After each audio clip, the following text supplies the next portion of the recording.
Olá, bem-vindos. Este é Washington Fora de Horas. Nesta quinta-feira, uma quinta-feira que amanheceu cheia de sol aqui na área de Washington. Convosco está a Ana Guedes e hoje é 7 de maio de 2020.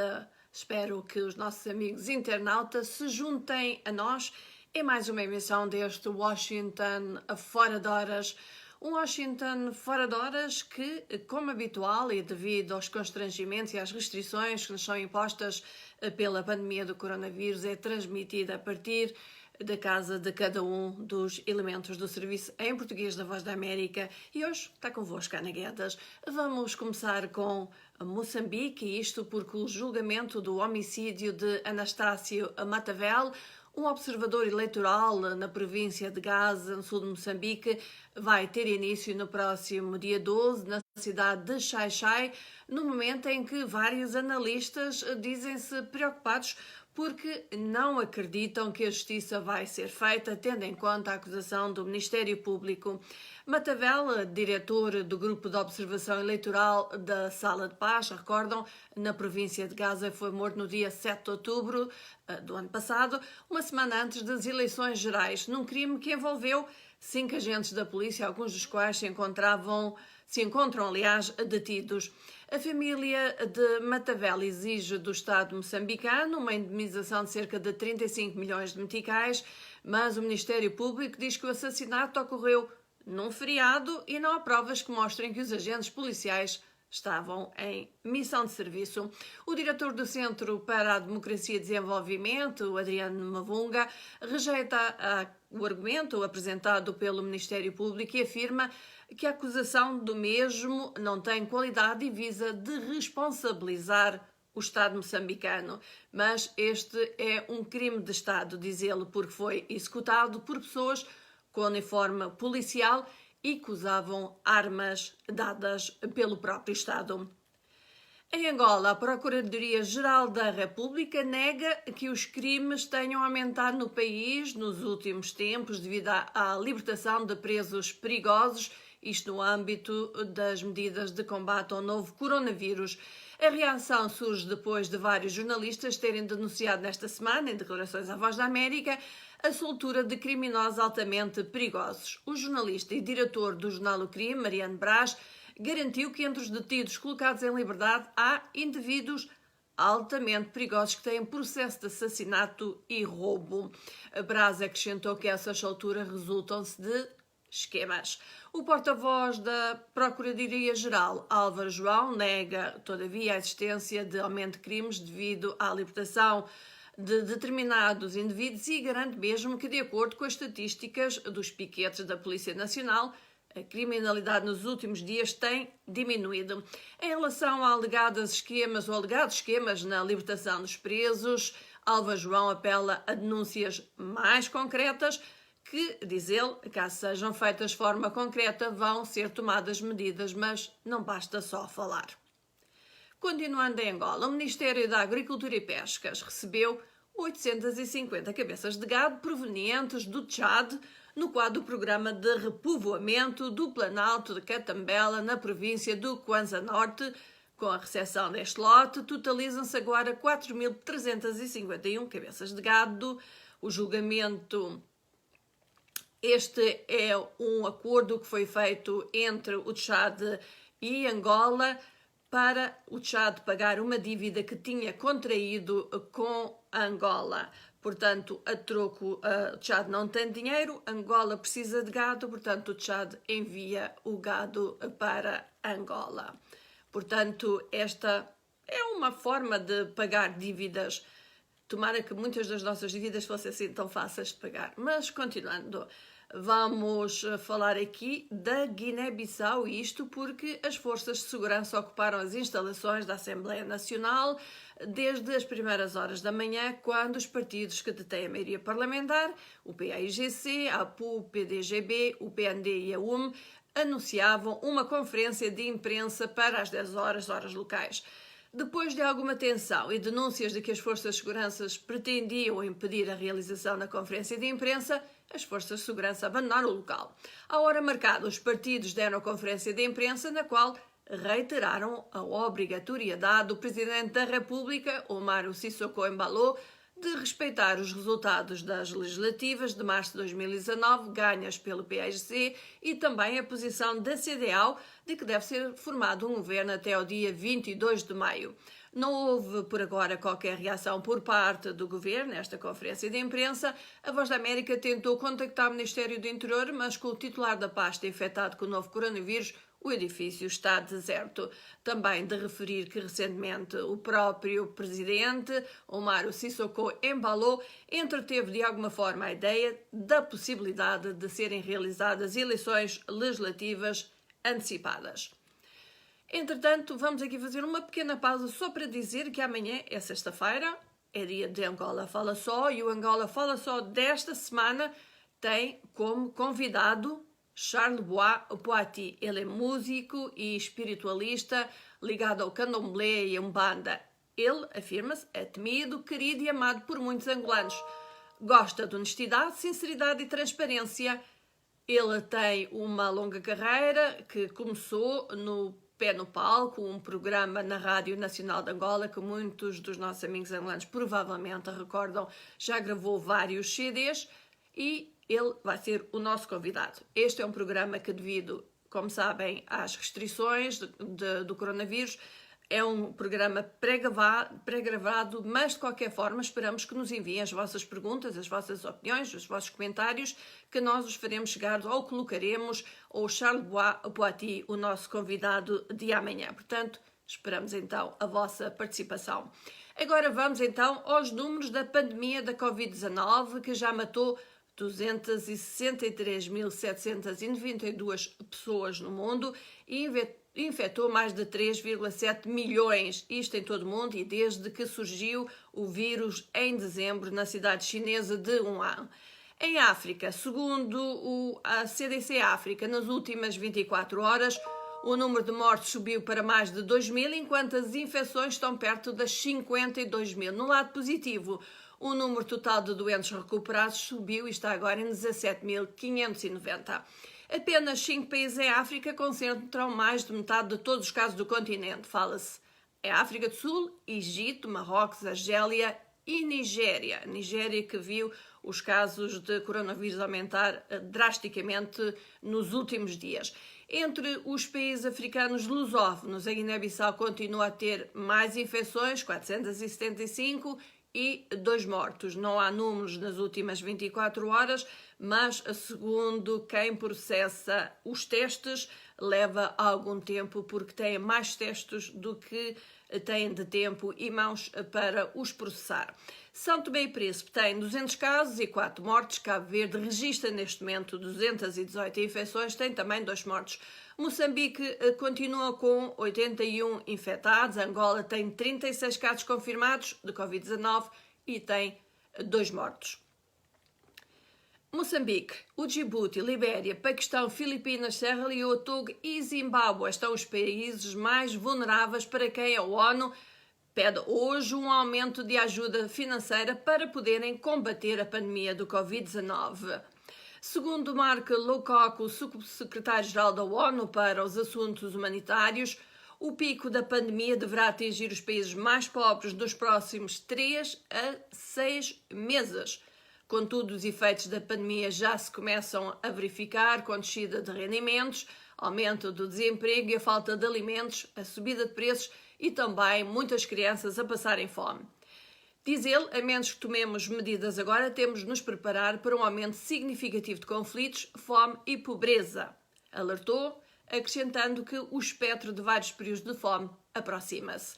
De acordo com o diretor executivo do Programa Mundial da Alimentação, David Beasley, a agência da ONU ajuda hoje quase 100 milhões de pessoas por dia e a menos que seja possível manter essas operações essenciais, a pandemia do coronavírus, diz ele, será rapidamente seguida de uma pandemia de fome. A União Europeia apoia uma revisão da resposta internacional à pandemia do coronavírus, incluindo o desempenho da própria Organização Mundial de Saúde. E segundo um projeto de resolução para debate, os ministros da Organização de Saúde Diplomatas europeus disseram que os Estados Unidos e a China participaram nas negociações sobre a resolução da União Europeia, mas não deram detalhes de quais foram as contribuições dos dois países. O diretor-geral da OMS, Tedros Ghebreyesus, defendeu a agência contra as críticas ferozes que têm sido feitas pela administração Trump, e sobretudo pelo próprio presidente americano Donald Trump, mas prometeu uma análise do seu desempenho após um alívio, uma redução na pandemia, incluindo uma supervisão do seu próprio órgão independente. Um esboço inicial da resolução da União Africana, a ser debatida pelos ministros da Saúde da OMS em reunião virtual a ter lugar nos dias 18 e 19 de maio, elogia, todavia, a liderança da OMS, mas pede também uma avaliação o mais cedo, no momento apropriado, sobre as lições aprendidas com a resposta internacional de saúde à Covid-19. A proposta, segundo a Reuters, diz que a avaliação deve abordar as consequências a longo prazo para a saúde e as lacunas na preparação para a pandemia e lembra os 194 países-membros da OMS que precisam de relatar surtos de doenças em tempo oportuno. Alguns governos implementam, entretanto, medidas de proteção social necessárias para mitigar o impacto do Covid-19, incluindo a distribuição de ajuda alimentar a famílias pobres e pessoas que perderam os seus rendimentos. Mas padrões de distribuição partidária de alimentos estão a surgir em países da África Austral, segundo a Amnistia Internacional, algo que diz é inaceitável. Deprose Muchena, a diretora da Amnistia Internacional para a África Oriental e Austral, recorda que devido às medidas tomadas para reduzir a propagação do Covid-19, milhões de pessoas enfrentam a ameaça de fome e vivem em situação precária. Qualquer pessoa que não tenha meios de ganhar a vida deve receber comida, independentemente da sua afiliação política. A Amnistia diz que, em Angola, surgiram relatos de distribuição partidária da ajuda alimentar depois que o governo anunciou medidas de socorro para cobrir empresas, trabalhadores do setor informal e famílias afetadas pelo atual estado de emergência, que dura até pelo menos 10 de maio.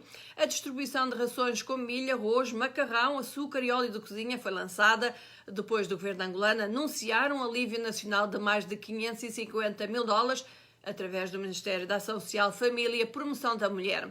As organizações da sociedade civil levantam, entretanto, preocupações sobre a falta de transparência na distribuição desses alimentos. A Amnistia diz ter informações de que famílias nas províncias de Luanda e Benguela reclamaram não estarem devidamente informadas sobre quem se qualifica para receber a ajuda alimentar e como o governo decidiu quem seriam os beneficiados nas comunidades. A distribuição de alimentos não alcançou algumas famílias consideradas com extrema necessidade de comida nas províncias do sul de Angola após anos de seca e desvio de terras em comunidades pastoris, diz a Amnistia Internacional. Em abril, a Amnistia levantou preocupações sobre a falta de assistência governamental que estava a não ser dada ao povo San, na província do Cubango, comunidades que até hoje não receberam nenhum alívio. Outro problema detectado pela Amnistia Internacional refere-se à vizinha África do Sul, onde o presidente Cyril Ramaphosa pediu ações duras contra os supostos autores, membros do ANC, de saque de pacotes de alimentos que se destinavam aos pobres, e o ANC pediu mesmo a prisão dos vereadores envolvidos nesses desvios. O Covid-19 trouxe à tona a face feia da corrupção e da desigualdade em toda a região. Neste momento desesperador, ninguém deve receber comida por causa da sua afiliação política, recordou Depreza Muchena. Os políticos devem superar os seus motivos e ambições políticas e garantir que todos tenham comida. Fim de citação. E de novo uma pequena pausa só para recordar, amanhã sexta-feira é dia de Angola Fala Só e o nosso convidado do Angola Fala Só desta semana é Charles Poati. Ele é músico e médico espiritualista ou espiritualista. Se tiver alguma pergunta, alguma sugestão, pode-nos enviar via Facebook ou através do WhatsApp. O nosso número é +1 908 652 4584. Portanto, não esqueçam, Charles Poati, ele é bem conhecido da sociedade angolana, ele é cantor, é também médico espiritualista e, ao que se diz, é uma pessoa bem interessante. Portanto, se tiver perguntas, se tiver comentários, sugestões, não esqueçam, enviem-nos ou através do Facebook, ou através do WhatsApp. E vamos agora até ao Brasil. Brasil que registrou ontem recorde diário, tanto de novos casos de coronavírus, com 10.503 novas infecções num dia, quanto em número de mortes, 615 óbitos. Isto segundo o Ministério da Justiça e só apenas num dia, 24 horas. Com os números, o Brasil passa a contar com 125.218 casos de Covid-19, tem cerca de 8.600 mortes pela doença. O secretário da Vigilância de Saúde do Ministério, Anderson Oliveira, destacou que há ainda, todavia, 100.000 testes à espera de resultados. Portanto, espera-se resultados de mais de 100.000 testes. Portanto, uma grande possibilidade de os números no Brasil, em termos do Covid-19, aumentarem drasticamente. São Paulo continua a ser o estado mais afetado pela doença no Brasil, segue-se de perto o Rio de Janeiro e também o Ceará.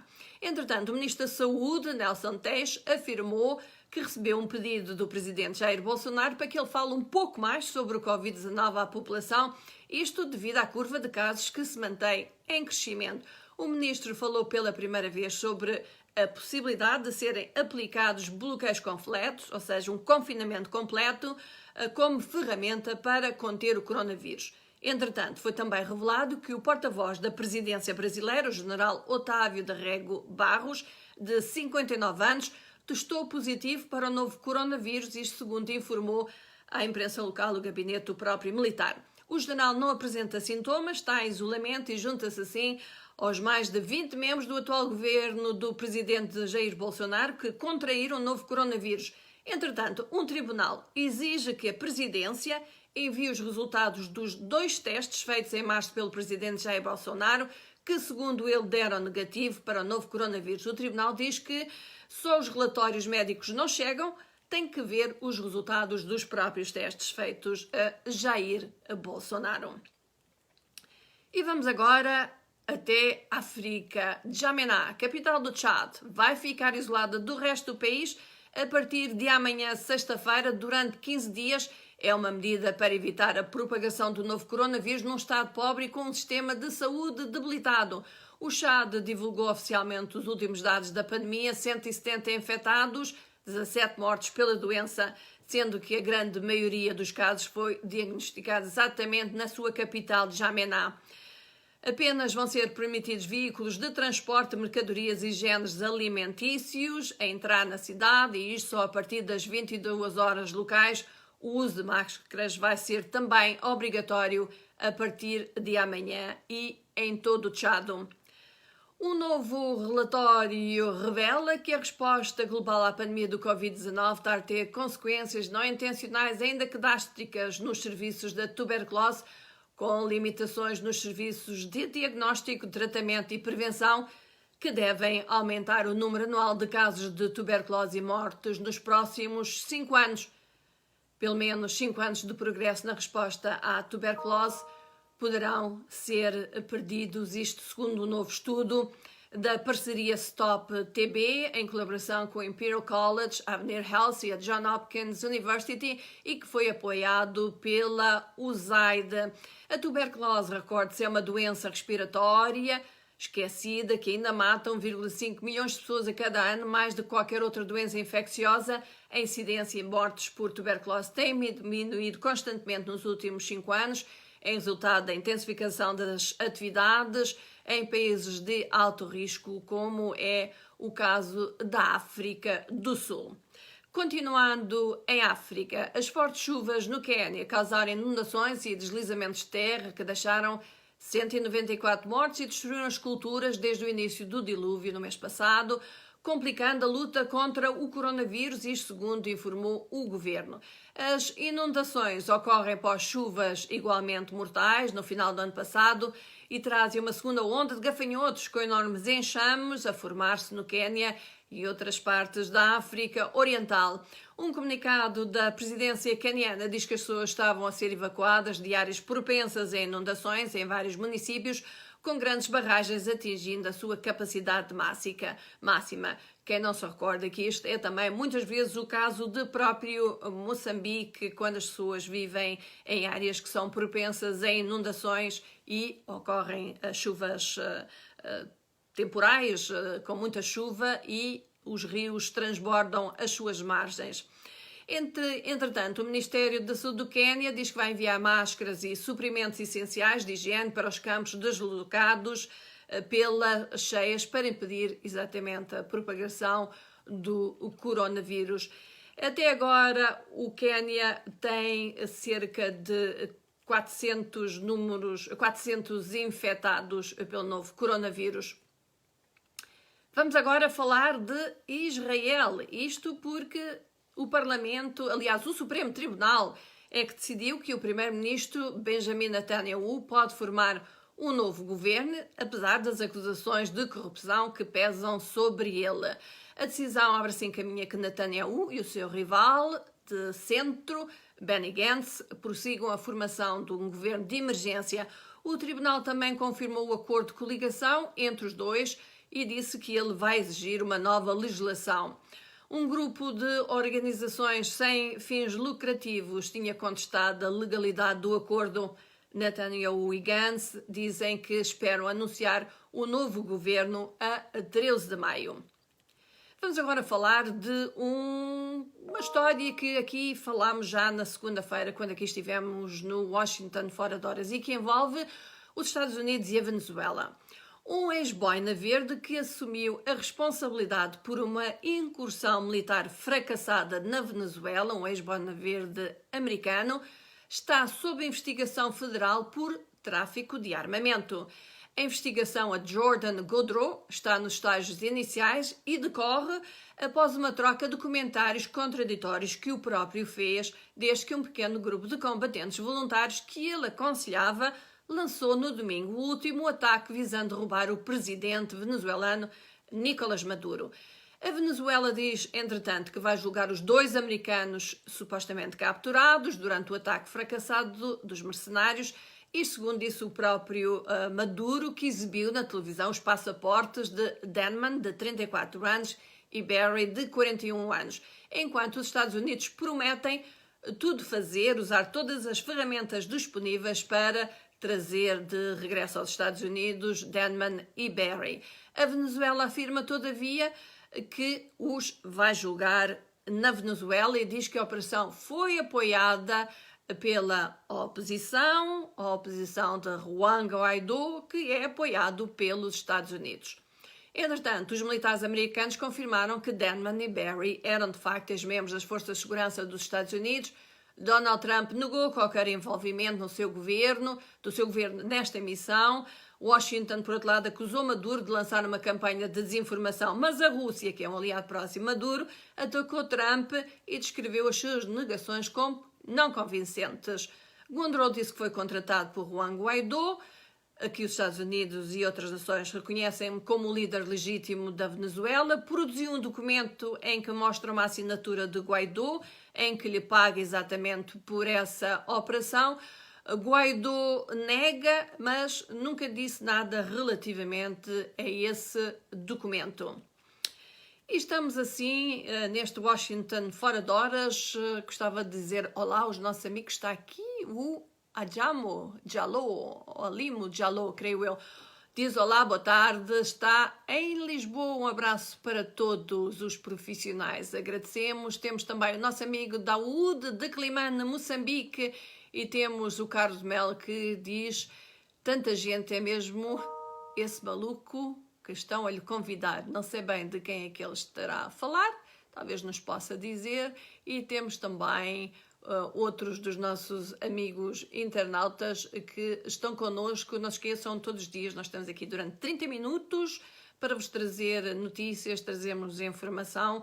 Não se esqueçam, estamos a fazer o Washington Fora de Horas, fora das instalações da Voz da América, portanto, sem todo aquele apoio técnico que nós costumamos ter, como apresentar, temos vídeos, temos também muitas vezes entrevistas via Skype, outras vezes convidados no próprio estúdio, mas devido exatamente às questões da pandemia, as instalações da Voz da América estão basicamente encerradas, só pessoal essencial, pessoal técnico, E aqui e ali alguns jornalistas que têm programas de televisão se encontram na Voz da América. Nós continuamos em casa até nos mandarem de volta às instalações. Vamos agora aqui falar de desporto. Isto para quem gosta de desporto. E para quem não gosta até é interessante porque tem sempre aqui alguma coisa de positivo. Na Alemanha, o campeonato de futebol da primeira divisão vai ser retomado já no próximo dia 15, 2 meses depois de ter sido suspenso devido à Covid-19. Será a 26ª jornada de 34 o campeonato com o Bayern de Munique a comandar. Bayern que parece assim estar a caminho do seu 8º título consecutivo. Os jogos vão, contudo, ser à porta fechada, ou jogos fantasmas, como lhes chamam os alemães, e os jogadores vão ser testados em todos os jogos.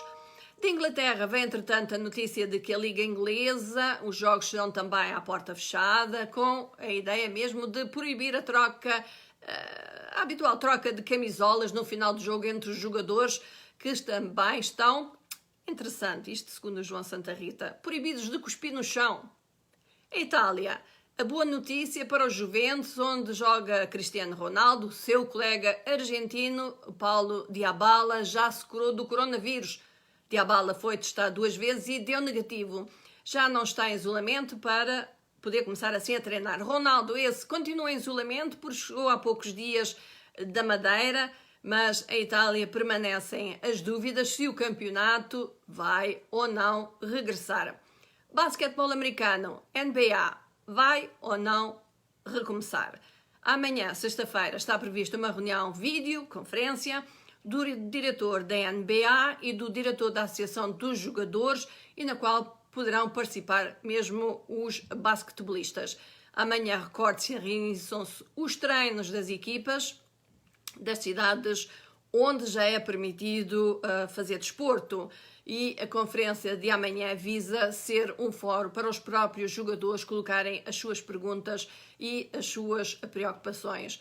Preocupações que são iguais às de todas as populações ou de todos os residentes dos vários estados em que foram já reduzidos grande parte das restrições do confinamento, do lockdown, e que muitas pessoas continuam a ter receio de sair à rua porque não sabem bem, não lhes é garantido que não ficarão infectados.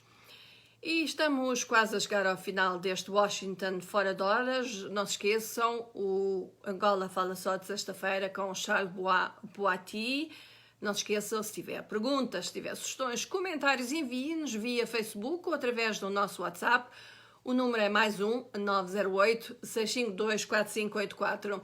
E não se esqueçam que nós continuamos a trabalhar de casa, portanto, continuamos a fazer rádio, continuamos a fazer o nosso Facebook Live e temos também a atualização hora a hora, mais ou menos hora a hora da nossa página na internet www.voaportugues.com. Não se esqueça, estamos também no Twitter, estamos no Instagram e estamos também no Facebook. Portanto, se tiver alguma notícia, se tiver algum comentário às notícias que nós lá colocamos, nós agradecemos, porque assim sabemos se estamos a chegar ao nosso objetivo, que é de informar.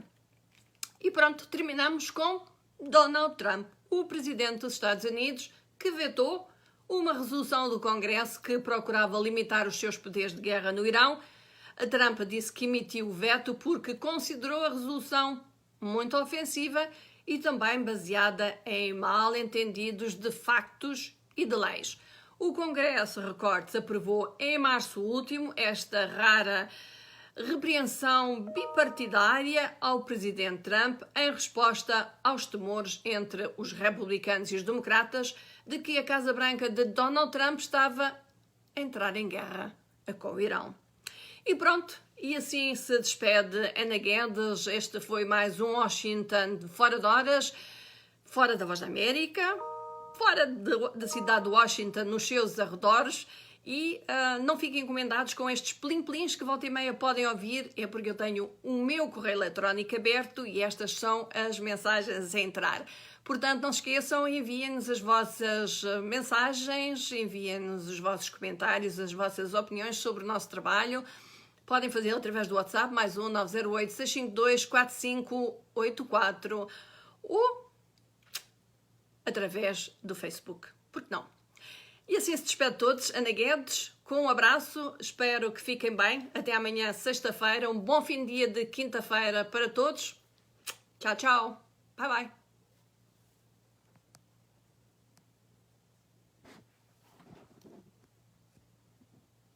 Pois, mas parece que não quer acabar este Washington fora de horas.